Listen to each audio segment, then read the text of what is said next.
people. We have allies in the parking lot. If you need somebody to drive you back, do not get overheated, okay? So our march is about humanity, and you have to be about the humanity of yourself first. Everybody understand that? Yeah. All right, know your body. So for the next 10 seconds, you're cooling down, and then we're gonna start our march up to the windows. We'll chant, and then we're going back to the steps to hear from wonderful speakers who will encourage us in this work. Is that clear? Yes.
We're all taking a breath right now. Breath. Your actions today matters. People who spoke up at the board of trustees meeting. We don't want to be like the school board meeting. Okay. I don't want to be like the school board meeting. That's right. At the school board meeting, hundreds more on Facebook and through our social media said we should not have an in-person start. And this morning, we got that announcement. All virtual start August 12th.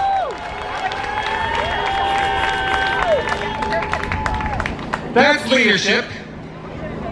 Leadership is speaking up when it's hard. That's Everton Blair.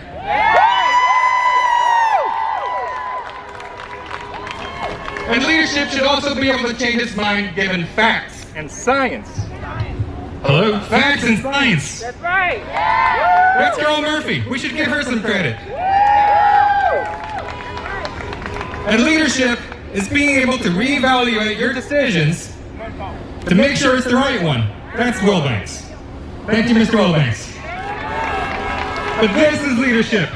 Showing up when it's hot, showing up when there's fear of reprisals, when our job security is not absolute. We are a right to work state, so it's hard to show up today. So, thank you all of you. Thank you all of you for showing up. I don't happen to have kids. My family's all the way in California. I'm actually not supposed to be here rocking the boat. I can work in a school building, but some of my colleagues cannot. We should be given the choice. SPED, connections, electives teachers, they need a strong voice in how things go.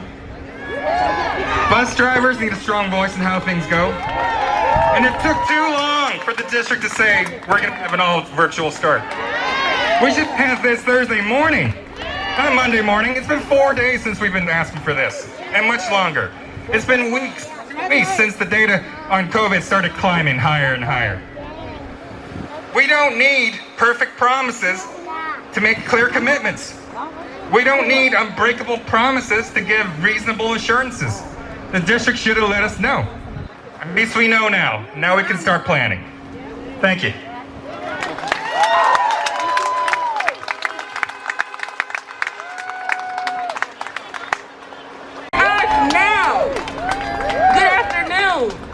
I want to first thank everyone for being courageous and diligent in our movement for equity and justice for all students and staff.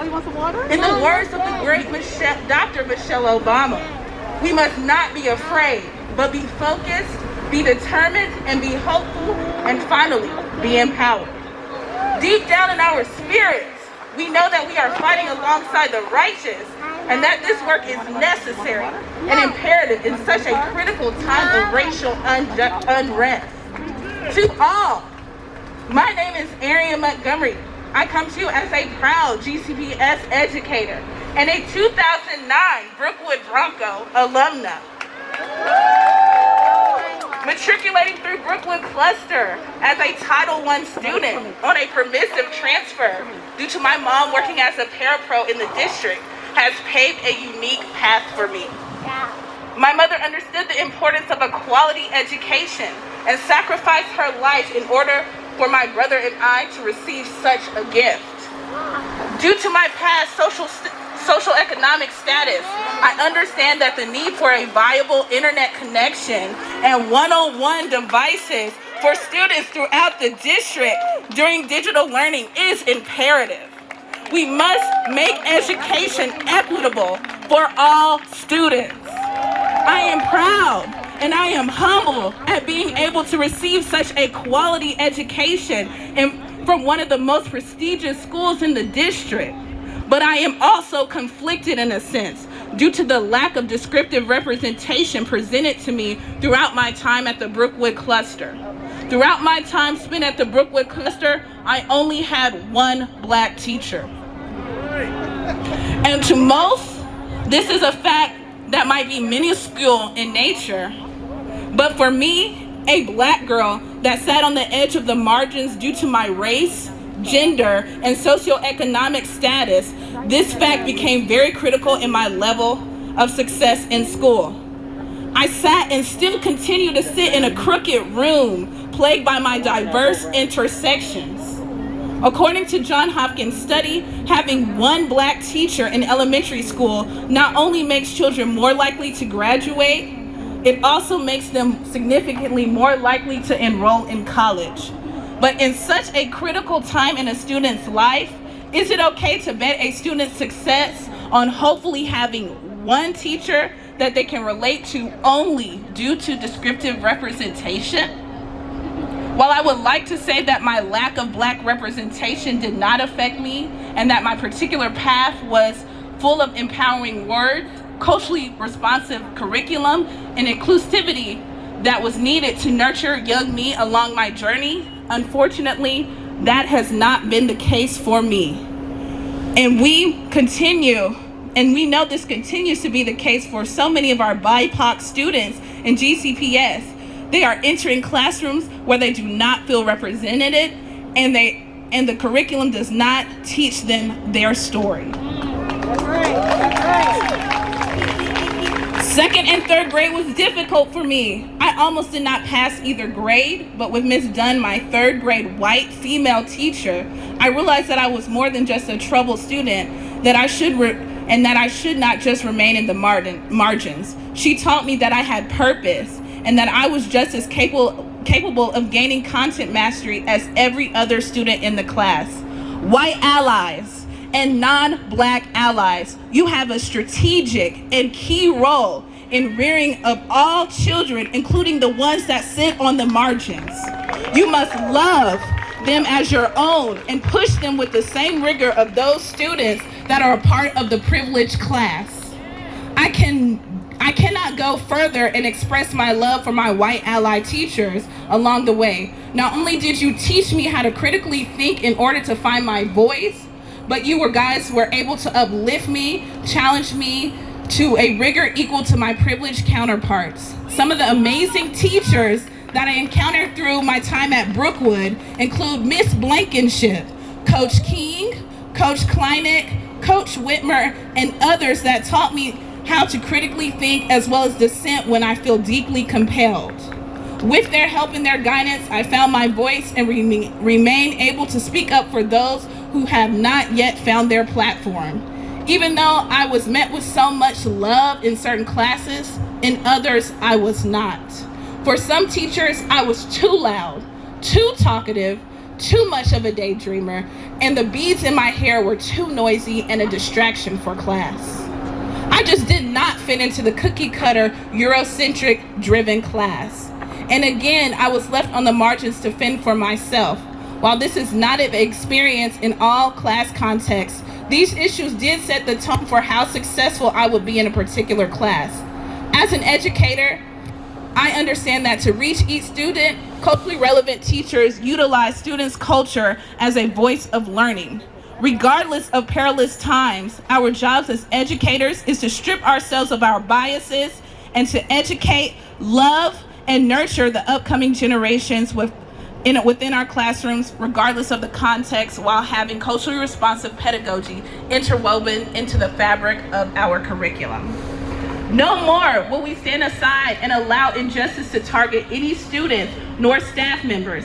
In the words of my favorite alma mater, the illustrious Clark Atlanta University, I will continue to find a way or make one to champion and to create an inclusive environment for all. It is time to redefine the founder's meaning of civic education.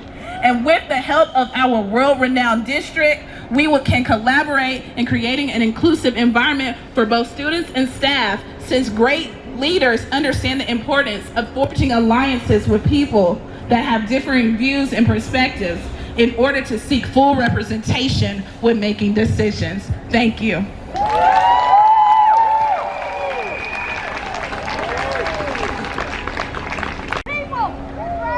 All right. If you don't stand for something, you can fall for anything. Familiar with that quote? I say it all the time. That quote has meaning behind it.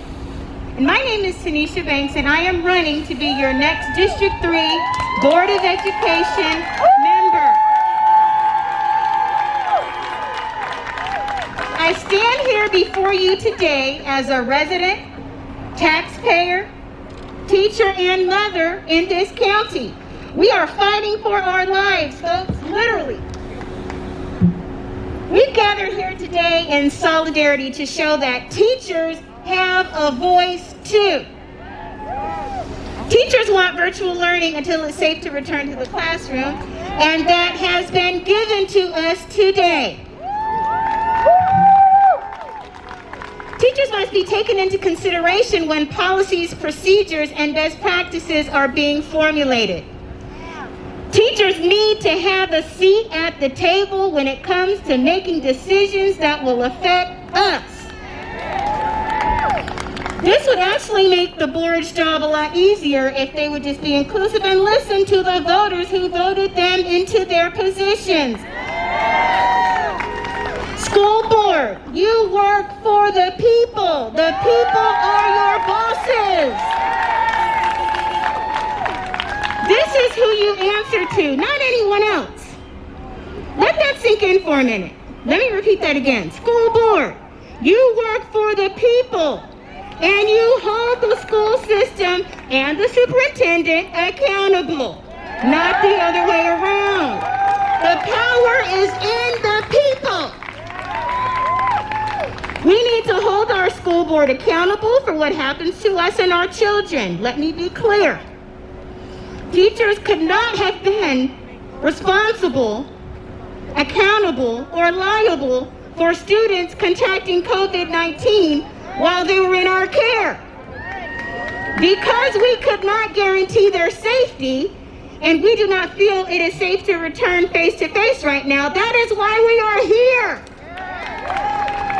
And that breaks our hearts. I stand for students. Keeping our babies safe from harm is our duty.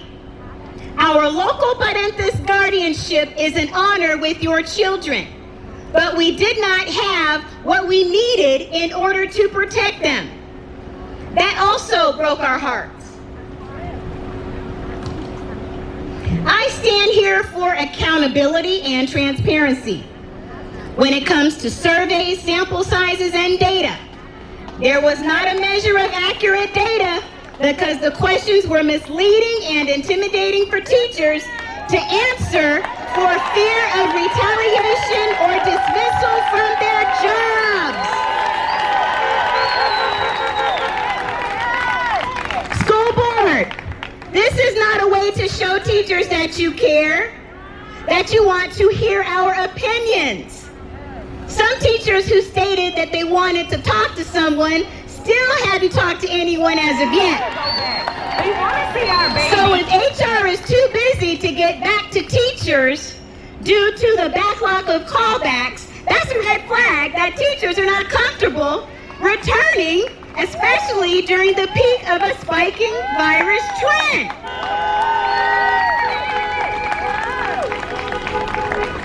If we were going back to school, I would have challenged all members of the board, excluding Mr. Blair, but including Superintendent Wilbanks, to come visit some classrooms.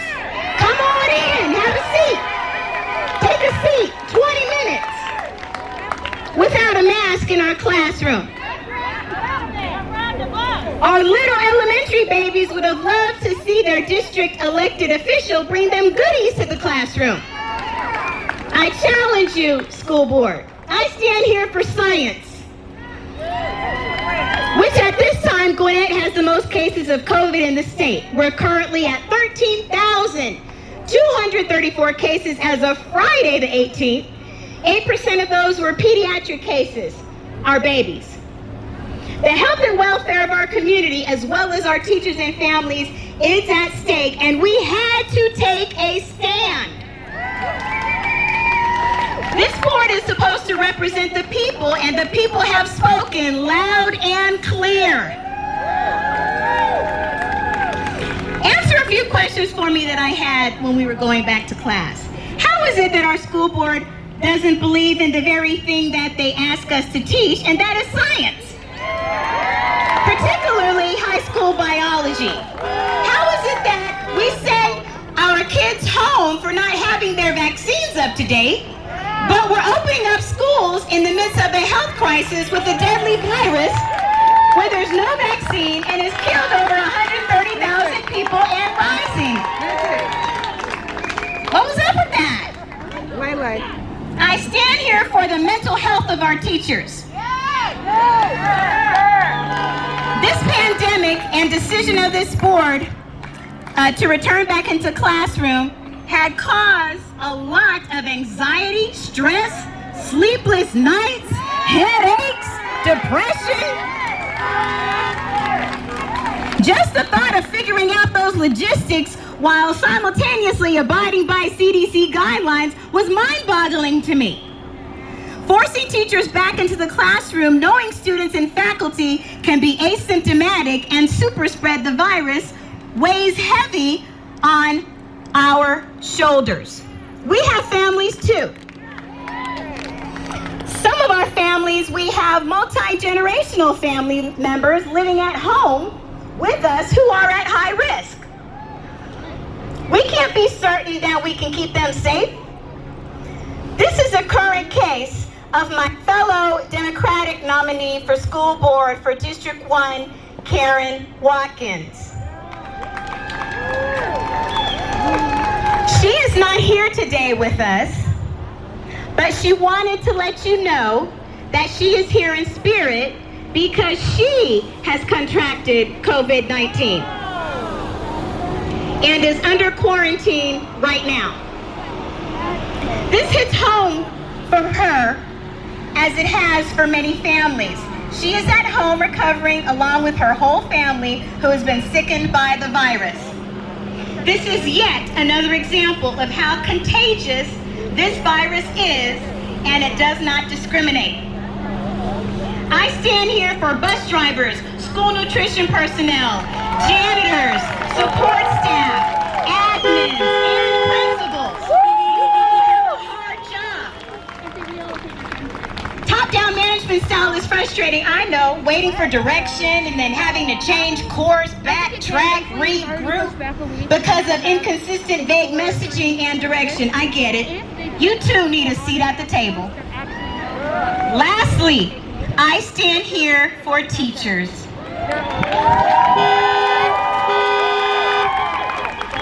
All of you are so terrific, and you're such heroes until you want your voices heard, right?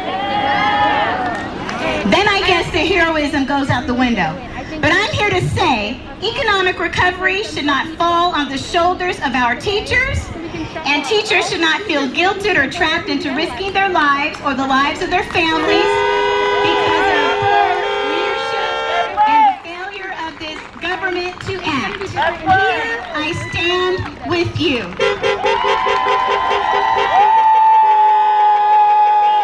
For school board, so we got to give it up for her because she knows it. She understands us at each level. Thanks for school board. So I want you guys to look around. Look around at your community members, your colleagues. Look around at your parents. This is what makes Gwinnett County great. Yeah. This is what makes us great. We could have easily been shut down, blackballed, but yet we are allowed to be on this campus to be able to make our voices heard.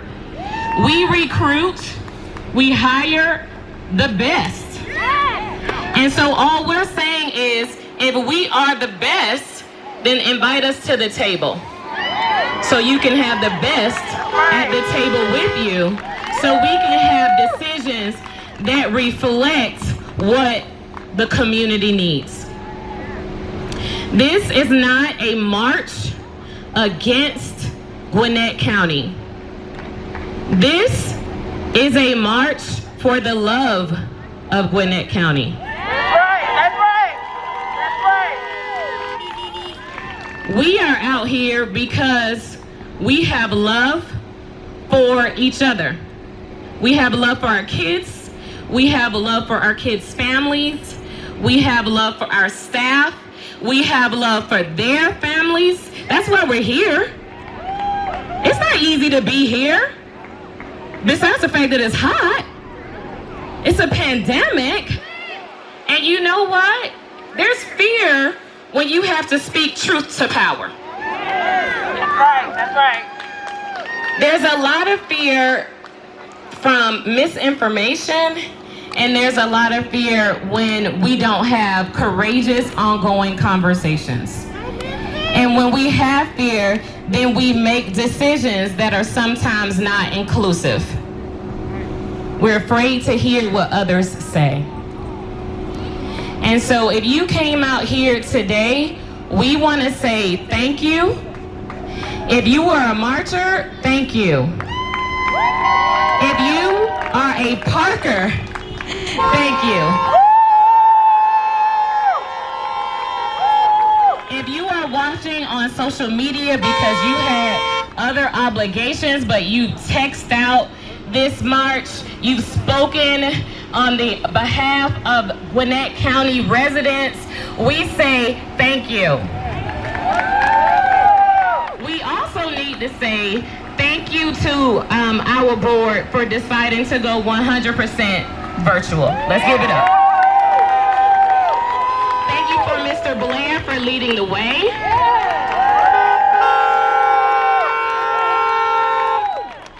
Thank you to Mary Murphy for changing your mind. because that did make it easier for some. Bring home the point that this is not one race or one occupation supporting this movement. I want to bring up someone, Suprema Isom, retired from the Air Force, a special needs teacher at Mulberry Elementary School, who is an example, a model of the grassroots effort that we're putting together. First of its kind, because we have to make sure this board, this superintendent, this office knows we love our district, and that's why we're here to demand for our district. We love our district, and so we cannot take business as usual anymore. It's dead. You can't kill us, but you should be killing business as usual. Let me turn it over to Suprema. Thank you so much for being here. Thank you to the Gwinnett Educators for Equity and Justice. Power to the people.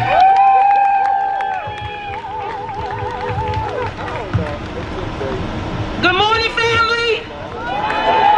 Let's try that again. Good morning, family. I move in the power of the positive. Moving forward, I stand to you as a mom, a single mom, a retired United States Air Force veteran of 25 years, one who has transitioned into being a certified teacher in what I consider to be the best county around. My heart is broken. Back in 2002, I went to war with 105 other soldiers on a C-130. All of our blood was red, but all of our skin color was not chocolate or caramel.